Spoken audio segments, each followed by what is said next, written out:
You may not realize it, but your words have power. They have such a strong force that they can impact your life, your health, and your relationships. Well, I'm here today with author Gary Quinn to talk about the power of our words and the yes frequency. Gary, thanks for being here. Oh, thanks for having me. So you have written a book about the yes frequency. What is the yes frequency? You know, the yes frequency is really a tool to give yourself the permission to activate a catalyst within yourself to really move forward and know that whatever is happening in your life, you can transform that and create whatever it is that your true heart's desire is. And I think so many people out there are dissatisfied where they are in their life, and I think it's up to you to really take the responsibility to activate it. I think that a lot of people don't realize that they have the permission to say yes to themselves. Absolutely. You know, we sometimes forget because we give away our power, or we find out that life hasn't really dealt the cards that we thought we were going to get. But I think what we need to do is we need to start to trust again, and we need to start to believe in ourselves. And I think there's not a lot of truth going out there in the world. There's a lot of negativity and fear.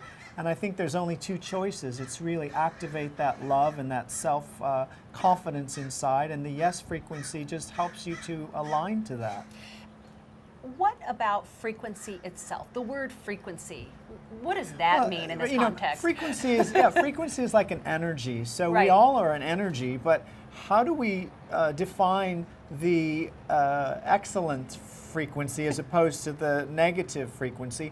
And you know, when you're around negative people, you feel icky. You feel icky. So when you're around, you know, if I put you around the Dalai Lama for 2 weeks, you'd go, oh my God, I'm buzzing. We'd be I'm levitating. blind." Well, right. So if we all walked in that kind of mindset, and that's what I teach, is really to elevate your consciousness to become it by living it, speaking it, thinking it. And I think part of the problem is people don't believe that it's possible. And by saying yes to life, you're really giving yourself the permission to start all over again and have the faith to know that you can do anything. It's possible.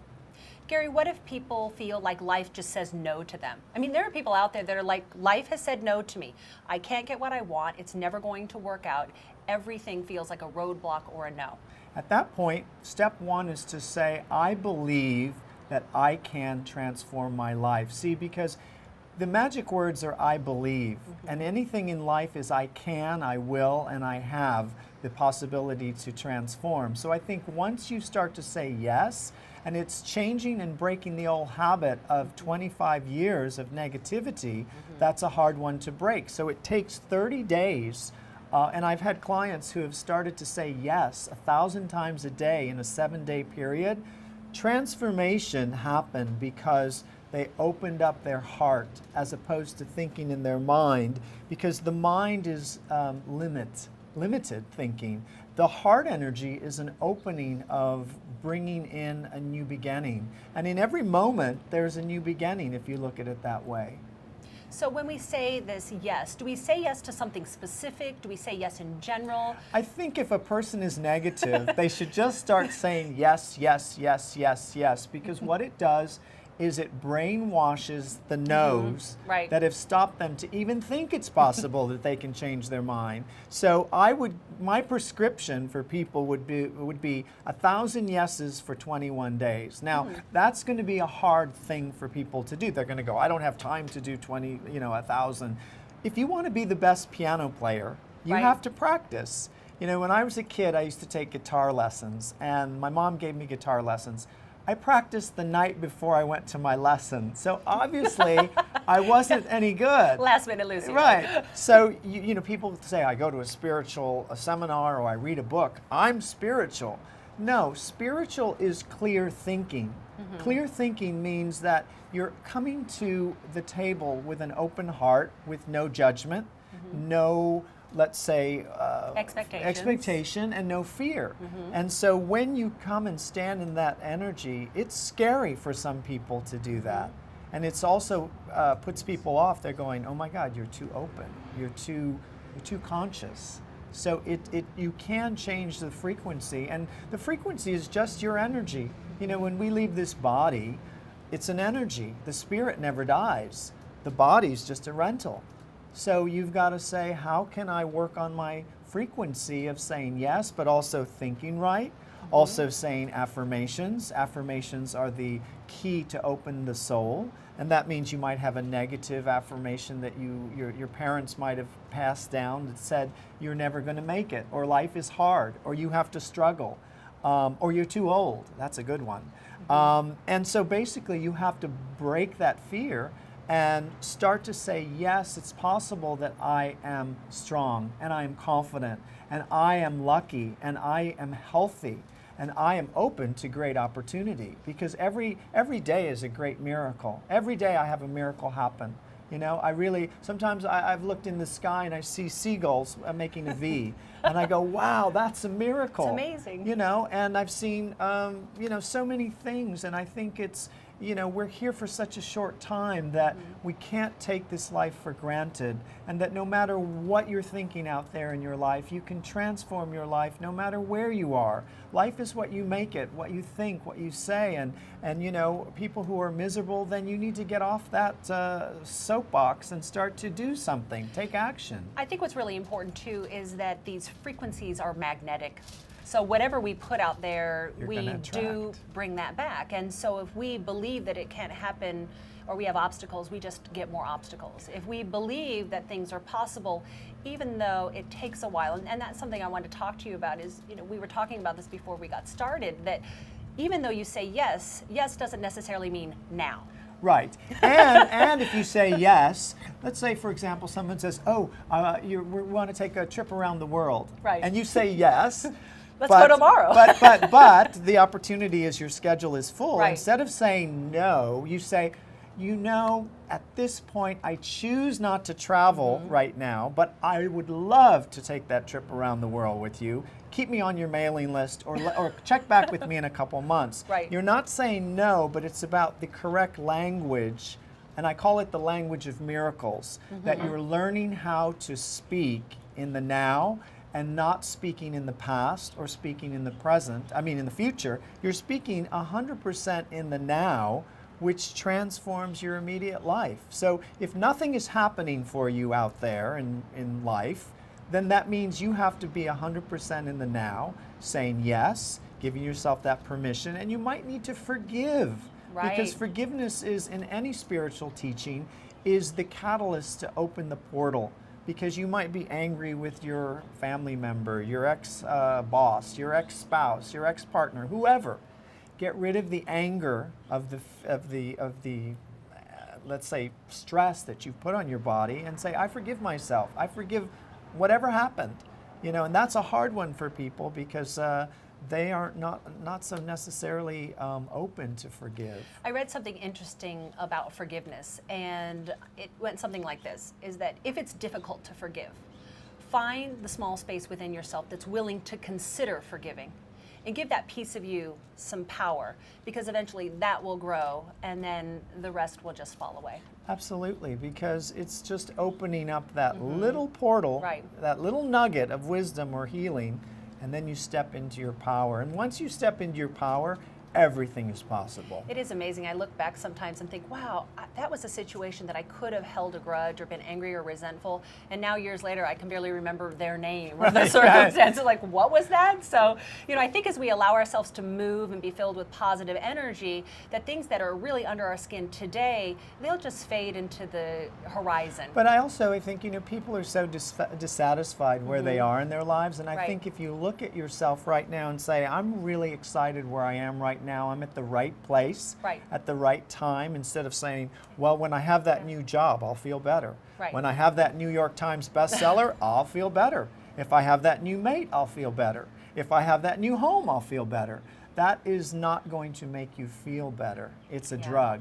So what you have to do is be in gratitude, but be in the openness of saying, I'm great where I am right now. Right. Because then you're giving yourself that permission for that heart energy to really plug in and be the divine source that gives you what you need. And I think that's the key, is to really move out of the old paradigm and step into your power. And that's what the yes frequency helps people do. What I really notice is that if you spend your time looking at the past, or worrying so much about what might happen in the future, then you're not really in your present and you're not paying attention. And if you're not paying attention, sometimes divine opportunity is so subtle. Right. It's just so subtle. It's like a whisper. And it's like if you're not paying attention, you miss the whisper. Totally, you miss the wave, you know, and that's Yeah. why you have to open your awareness, and you also have to be intuitive to Right. tap into your intuition. And everybody has intuition. You've thought of someone and they Absolutely. call, you know, and I love the universe, how amazing it is. You know, my whole life has been this magical opportunity to think of something and I create it. Right. You know, many years ago I saw the movie Life is Beautiful, and I said, I want to meet Roberto Benigni and I want to work with him. And there was no opportunity for me to do that. Right. And I was sitting in the movie theater and I said, I believe that it's possible. 2 weeks later, my Italian friends from Los Angeles took me to an event. He was there.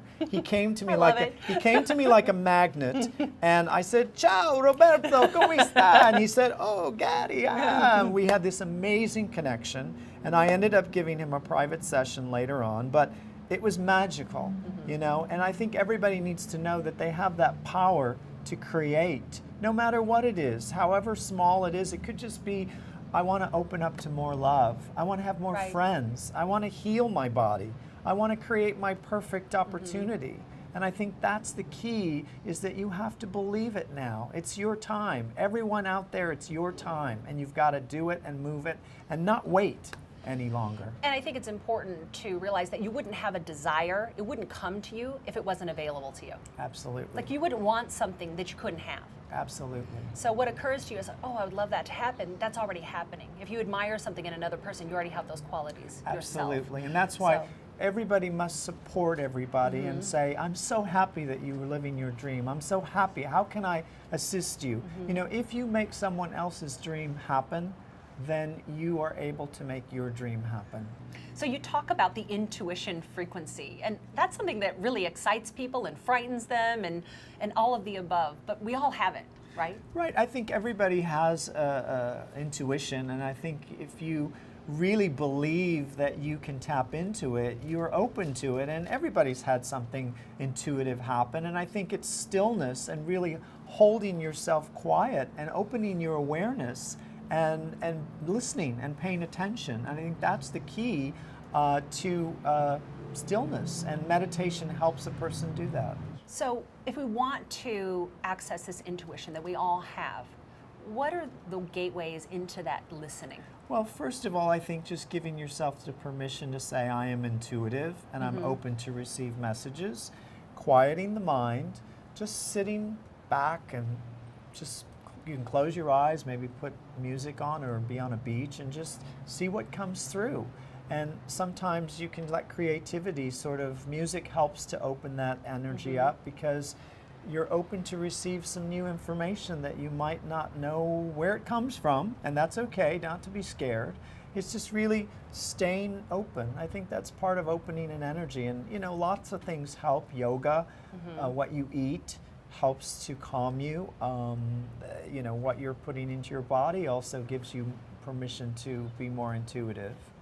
I know when my intuition was opening up, originally you're a little frightened because Sure. you're like, is the loud booming Right. voice coming? Am I going to have a vision of, you know, someone standing there in the room who's a Right, ghost? right. But it's not really like that. You know, it's more subtle. It's just a sense, and you feel it or you hear it. And I've noticed also that the spirit world uses a lot of symbols. So there's a lot of metaphors, that's that language. So as you create that dictionary around it, you begin to understand what's coming in. And I think it's just taking the attitude of practicing Right. and saying, oh, I'm seeing flowers around you. What does that mean? Right. Well, it could mean you're going to have a birthday party or there's a big nice surprise coming. You're Right. like the weatherman. Right. And you have to tune in and say, oh, I'm feeling the initial J that's coming to you. And, you know, it's almost when I first started, I've been intuitive since I was a kid. Right. And I've looked at things, and I sometimes have to be careful because I see a movie downloading, but I've learned how to master it because it's practice like anything else. And I think it's important that people open up. I mean, now's the time. The consciousness has shifted worldwide. And I've seen it around the world in the last 10 years. In each country I go to, I see the consciousness keeps going higher and higher. And I think that's amazing. And I think all of us in our communities, in our homes, in our families, we have to consciously help other people open up. Absolutely. Gary Quinn, thank you so much Thank for you being so here with me much. today.